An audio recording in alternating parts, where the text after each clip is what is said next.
¿De acuerdo? Mañana después de las 10 de la mañana. Las notas van a estar en la cartelera del departamento, en el mismo sitio donde están las notas ahora publicadas, las del primer parcial, ¿ok? Miren, ya he corregido he corregido un problema y me alegra que se nota que salieron mucho mejor que en el examen anterior, ¿ok? Empecé a corregir el último problema y ahí es donde no me gusta tanto, ¿no? El último problema no le fue tan bien, pero en general le fue bastante mejor que en los exámenes anteriores. Por lo menos me di cuenta que selección múltiple la trabajaron, la mayoría tuvo por lo mínimo la mitad en selección múltiple, o sea que creo que salieron bastante mejor. Una pregunta para aclararles algo, porque hubo un problema que casualmente lo puse yo, una pregunta de selección múltiple, que creo que solo 5 personas o 6 la tuvieron bien. Y sospecho que muchos de ellos fue porque la tiraron a pegar. La de las masas. Vamos a aclarar algo porque me sorprendió, porque yo pensé que era una pregunta facilísima. Me sorprendió, casi todo el mundo la puso mal y me sorprendió la respuesta que escogió la mayoría. Les voy a recordar el problema, ¿ok? El problema era el sistema aislado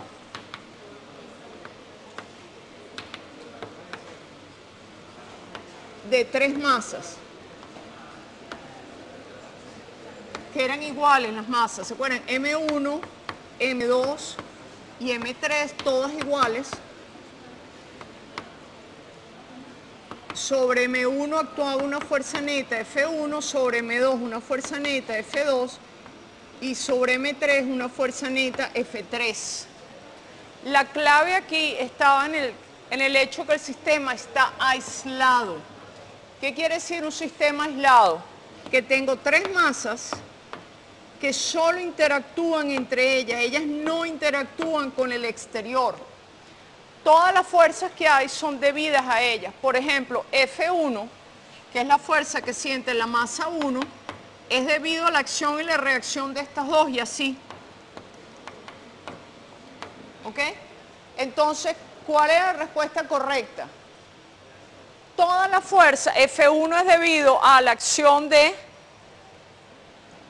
sería F2,1, la que ejerce la 2 sobre la 1, más la que ejerce la 3 sobre la 1, eso me daría F1. Pero cada una de estas tiene su reacción. O sea que la suma de las 3 fuerzas es 0. No se emocionen. Esta era una, pero esta respuesta no estaba en el examen. ¿Por qué decía? Y ahí es donde me sorprende.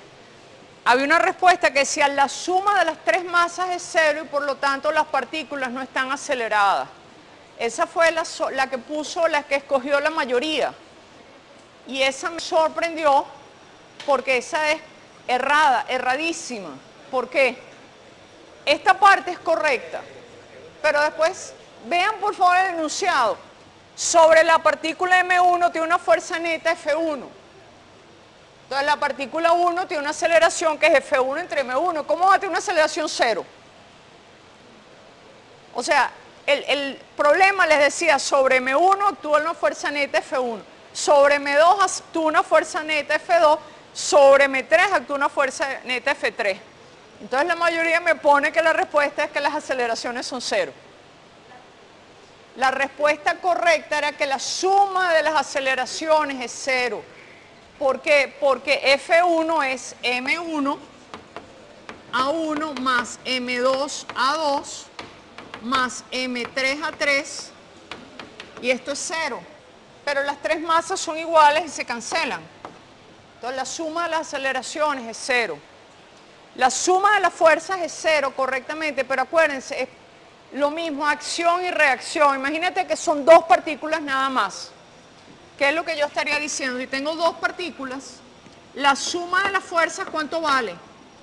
0, porque es acción y reacción. Pero las partículas no están aceleradas. Ese es el error típico del problema del burrito. ¿Han visto el problema del burrito que dice, pero ¿cómo puedo yo jalar la carreta si la carreta me jala a mí con una fuerza igual y opuesta? Las fuerzas actúan sobre masas distintas. A pesar de que la suma de estas fuerzas es cero, son acción y reacción, esta partícula siente una fuerza y está acelerada. Y esta siente otra fuerza y está acelerada, ¿de acuerdo? Que la suma vectorial de la fuerza en el sistema es cero no quiere decir que las partículas no estén aceleradas, porque cada partícula siente su fuerza. Ella ejerce una fuerza igual sobre otra, pero la otra la ejerce la otra partícula, ¿de acuerdo? Entonces la respuesta correcta era la suma de las aceleraciones es cero. Y otro problema que también, ahí sí algunos lo tuvieron bien y algunos lo tuvieron mal, es este, en que se aplicaba una fuerza F y decía que la fuerza, si la fuerza se aplicara aquí, ¿qué pasaba? Bueno, no son iguales las fuerzas. ¿Por qué? Porque en ambos casos, porque aquí decían que M era mayor que M. En el caso A, en ambos casos, la aceleración del sistema es la misma. Si no hay roce, ¿ok? Pero en este caso, la fuerza sobre esta chiquita, que ejerce la grande, por supuesto, la fuerza que ejerce M sobre M chiquita es su masa por la aceleración. M, ¿cierto? ¿Están de acuerdo? Pero aquí, en cambio, la fuerza que ejerce la chiquita sobre la grande es igual, ahora esta es igual a su masa, pero es M grande, por su aceleración, y la aceleración es la misma. ¿Ok? Entonces, en este caso, la fuerza esta es menor que esta, porque las masas son distintas. Intuitivamente uno lo puede ver. Aquí la masa M grande está haciendo una fuerza para mover esta masita más chiquita. En cambio aquí, esta masita más chiquita está haciendo una fuerza para mover esta. El truco es que la aceleración de ambas es la misma, en módulo, de un sentido o del otro. Pero la aceleración es la misma, pero la fuerza es masa por aceleración. Entonces, claro, aquí tiene que mover esta masita chiquita con esa aceleración, aquí tiene que mover esta masa grande con la aceleración. ¿Ok? Entonces no eran iguales en módulo, sino que una era mayor que la otra. ¿Ok? Estas fueron las dos que, sobre todo esta creo que solo 5 o 6 personas la tuvieron bien. La otra que alguna gente se confundió, la de la fuerza de roce, la de la monedita con el círculo. Mucha gente puso que la fuerza de roce era proporcional al coeficiente de roce estático. Eso es incorrecto y muchas veces lo hemos dicho en clase. La fuerza de roce máxima es proporcional al coeficiente de roce estático, pero nadie dice que esa fuerza de roce es máxima. ¿Ok? Ahí creo que era proporcional radio, algo así. ¿Ok?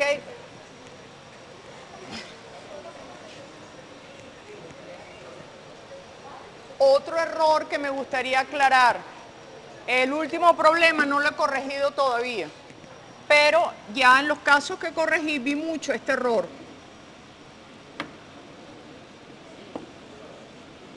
Primero, un error típico, me pusieron que el radio era el mismo en ambos. No. Esta señora describe un círculo de radio L y esta describe un círculo de radio 2L. Y que tenía una montada arriba. ¿Ok? Muchísima, la gente que he visto puso R y se olvidó que eran distintos. Pero un error que vi aquí que es grave, y quisiera que se aclarara, es los signos de la fuerza. Cuando uno tiene fuerza centrípeta, es decir, cuando uno tiene fuerza de roce, a menos que sea el caso dinámico, la fuerza de roce, yo digo, yo pinto la fuerza y después el problema me dará hacia dónde va.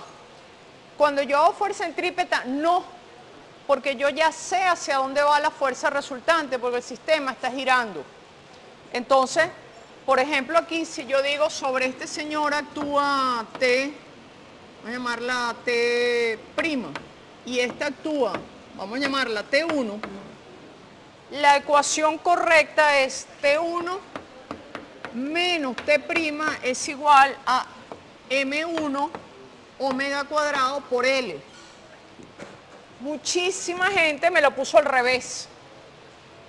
Me puso T' menos T1. No puede ser, se dan cuenta, porque este término es positivo siempre, es la dirección de la aceleración centrípeta. Entonces, claro, después les da T1 negativo. Pero T1 negativo implica que la cuerda esta la está jalando al revés, no tiene sentido, ¿verdad? En este caso yo sé ya cuál es la dirección. Cuando yo igualo la fuerza centrípeta siempre es hacia adentro. Muchísima gente vi que lo hacía al revés.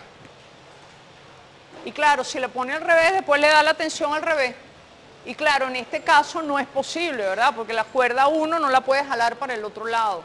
Entonces mucha gente me di cuenta que se equivocó allí, bueno, y aquí por supuesto, para la primera parte era muy fácil porque esta la podían ver como una masa M2 más M3. Entonces tenían aquí T', aquí simplemente la segunda parte es que T', que es igual en módulo a T', es M2 más M3 omega cuadrado por el radio, que es 2L, ¿no? Y de aquí despejan ahí. A mí me sorprendió porque este problema me pareció que era muy fácil, más fácil que el otro. El otro, la mayoría de gente lo hizo bien. El otro bastante bien, pero este, lo que empecé a ver, dije, oye, era más fácil.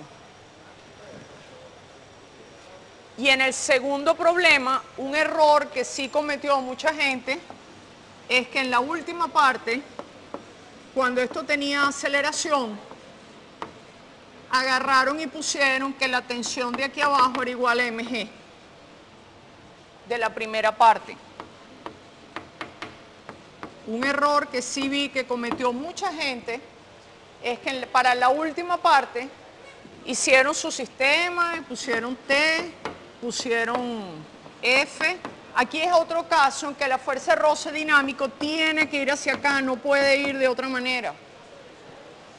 Que el solo se mueve en esta dirección, porque ya habíamos visto que sin fuerza se mantenía en reposo, entonces el solo se mueve en esta dirección. La fuerza de roce dinámica tiene... Hay gente que escribió aquí sus ecuaciones bien, escribió F menos T menos fuerza de roce dinámico es igual a M1, o no me acuerdo, creo que era M grande por A, pero después agarró aquí y escribió T es igual a mg, y aquí se pelaron, porque usaron que era el valor la primera parte. Aquí tenían que haber dicho que T menos mg es igual a M por A. Y con los signos de esta manera. De nuevo, si me ponen mg menos T igual a M por A, les va a dar mal. Porque si yo estoy usando el mismo valor de la aceleración, si este sistema se mueve así, positivo es T menos mg y T menos mg. Y hubo gente que cambió los signos. Pero ese fue un error que tuvo un cierto número de gente, ¿ok? Pero de todos modos salieron, creo que bastante mejor. Así que espero que si siguen mejorando, para el último van a salir aún mejor. ¿Y cuántos valían? 4. Eran 4, 2 y 4. Porque la del medio era muy fácil, eran 2 puntos. ¿Qué? Ok, bueno. Sí, de todos modos las notas van a estar mañana. De verdad que sí me parece que salieron, por lo menos creo que una gran parte pasó, que no he corregido, me falta corregir el último problema, pero sí creo que en general salieron bien. Ok, entonces hoy vamos a empezar un nuevo tema. Vamos a empezar el tema de trabajo y energía.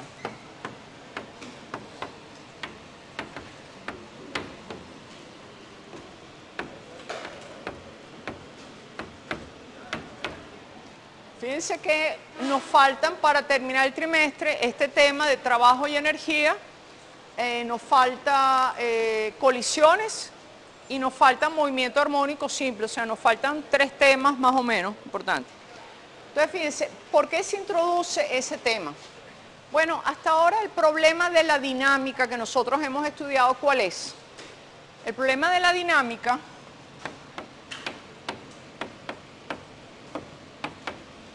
o mejor dicho, el problema que trata de resolver la dinámica es, yo les doy todas las fuerzas que actúan sobre un objeto, que son el tipo de problemas que hemos hecho hasta ahora, ¿verdad? Poleas, y ustedes dicen, bueno, las fuerzas que actúan son la gravedad, el roce, la tensión, etc. Yo le doy el conjunto de fuerzas que actúan sobre un objeto y quiero predecir cómo será el movimiento, ¿verdad?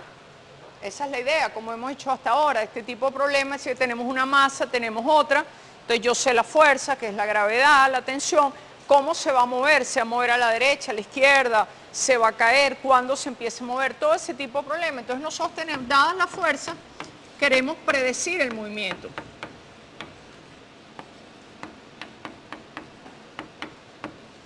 O sea, yo quiero, digo, me dan las fuerzas y quiero poder predecir qué va a ser la partícula.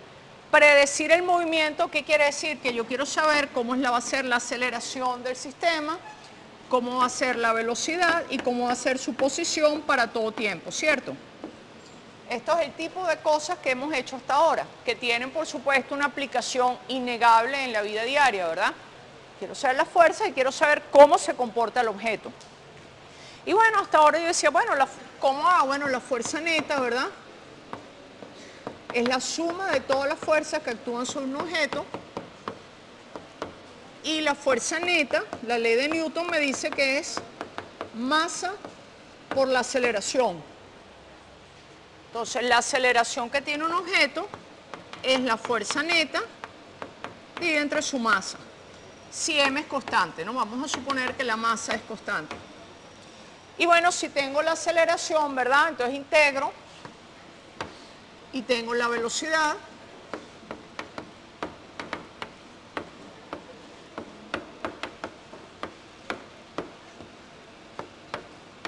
Y si tengo la velocidad, integro y hallo la posición. Bueno, B de t, obviamente.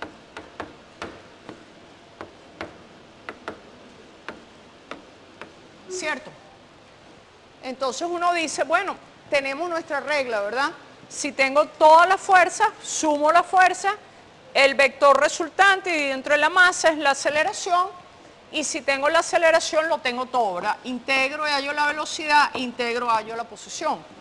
Entonces uno diría, bueno, el problema de la dinámica está resuelto, ¿verdad? La complicación está en que no es tan trivial calcular las fuerzas, ¿verdad? Porque hay fuerzas de roces estáticos, hay muchas fuerzas, etc. Pero en principio el problema está resuelto. Ahora yo diría, bueno, depende, porque fíjense, la idea es, una vez que yo tengo las fuerzas, calculo la aceleración, integro y hallo la velocidad. Pero ahí tengo un problema. ¿Por qué? Eso es perfectamente correcto. El problema está en que, ¿qué pasa? No todas las fuerzas si son constantes no hay problema, ¿verdad? La fuerza neta es constante, la aceleración es constante, puedo hacer mi integral, es A por T, etcétera, ¿verdad?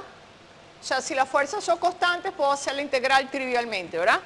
Fuerzas constantes, no tengo problema. Fuerzas que dependen del tiempo, tampoco tengo problema, ¿verdad? Hago mi integral. Puede ser complicada, pero bueno, buscaré cómo hacerla, pero no tengo problema. O sea, si las fuerzas son constantes, hago mi integral.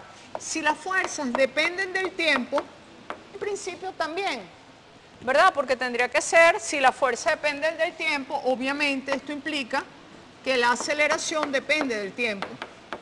Bueno, pero entonces la velocidad, ¿verdad? Será la integral de mi aceleración, que depende del tiempo,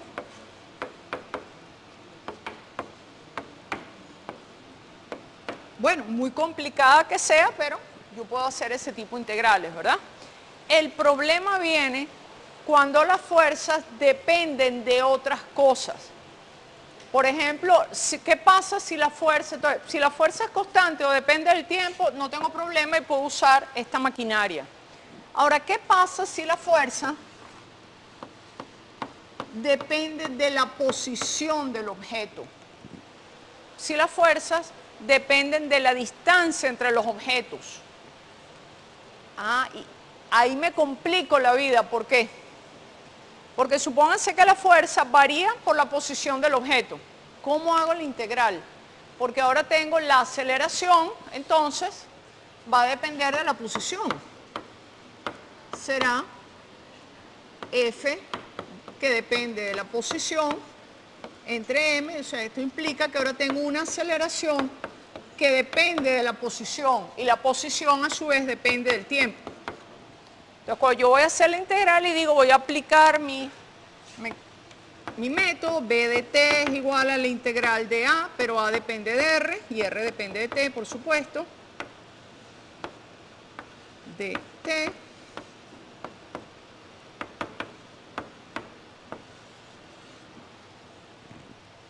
Tengo el problema entonces que no puedo hacer la integral, no la sé hacer, porque la aceleración depende de R, pero resulta que yo tengo que integrar con respecto de t, ¿verdad? Para poder hacer la integral, debería conocer cómo depende R con el tiempo, ¿cierto? Si conociera cómo depende R con el tiempo, no tendría que hacer nada de eso. O sea, para poder hacer la integral,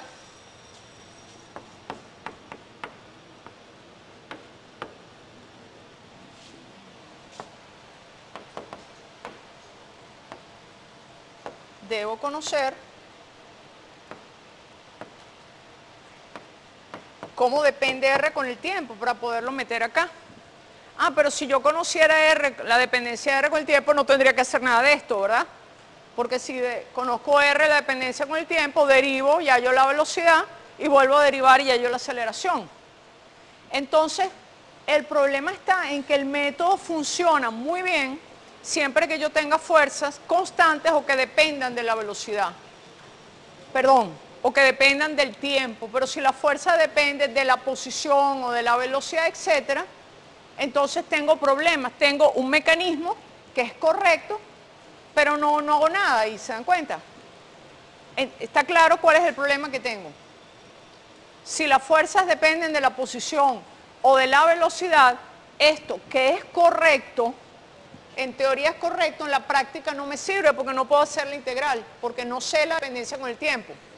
Ahora ustedes me dirán, bueno, pero es que a la profesora le gusta complicarnos la vida, porque fuerzas dependientes de la distancia, fuerzas dependientes de la velocidad, son casos tan raros. No, son los casos más comunes en la naturaleza. Por ejemplo, la fuerza de la gravedad. Nosotros la fuerza de la gravedad la estamos tomando como constante, ¿verdad? Decimos es constante, pero realmente no es correcto, ¿verdad? Estamos diciendo es constante dentro de cierto límite. Para movimientos cerca a la superficie terrestre, decimos que es constante, pero la fuerza de gravedad no es constante. Es más, ¿de qué depende la fuerza de la gravedad? La ley de Newton, ¿verdad? Dice la fuerza entre dos objetos es una constante por el producto de las masas por el inverso del cuadrado de la distancia. Ya la fuerza gravitacional es una fuerza que depende de la distancia entre los objetos y es la fuerza más común en la naturaleza. ¿Ok? Lo que pasa es que para efectos de superficie terrestre uno dice, bueno, pero cuando yo tiro un objeto, ¿verdad?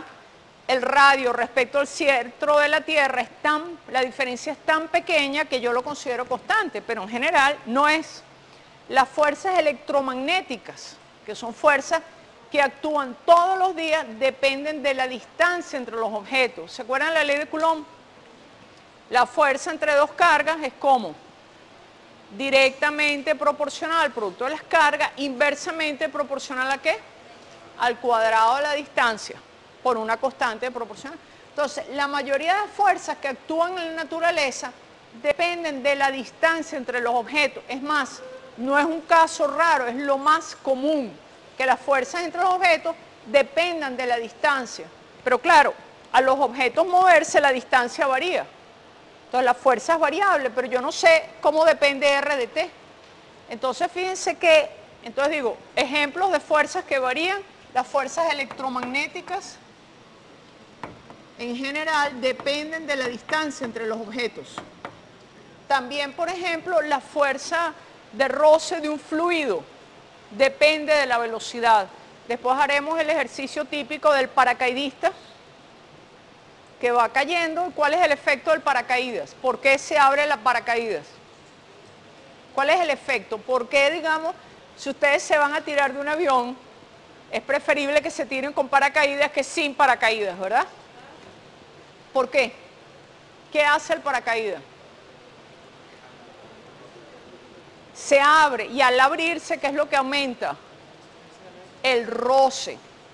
Fíjense, si ustedes están en la luna, por ejemplo, les recomiendo que no se tiren de un avión ni con paracaídas ni sin paracaídas. ¿Por qué? Porque si no hay atmósfera, no hay roce. Entonces, si yo me tiro en la luna, imagínense, y se tiran en paracaídas, no les va a servir de nada, porque el efecto del paracaídas es aumentar la superficie para que aumente el roce. Pero el roce es ¿con quién? Con el aire, con un fluido. Si no hay aire, el paracaídas no tiene efecto, ¿de acuerdo? Entonces, esa fuerza que la vamos a ver un poquito después es una fuerza que depende de la velocidad. La fuerza de roce en fluidos depende de la velocidad. Depende de la velocidad con la que el objeto se mueva respecto al fluido. Y esa es una fuerza muy común que, de nuevo, depende de la velocidad. Entonces, ahora ustedes de repente se sienten, bueno, desarrollamos todo este aparataje, ¿verdad? De que si me dan la fuerza, yo calculo la aceleración, integro a yo la velocidad, integro a yo la posición, pero ahora me están diciendo que si las fuerzas dependen de la distancia o dependen de la velocidad, que son una gran mayoría de fuerzas, este método así no se puede aplicar tan directamente, tan fácilmente, ¿de acuerdo? Pero está claro cuál es el problema, ¿verdad? Por eso vamos a introducir unos conceptos que son muy útiles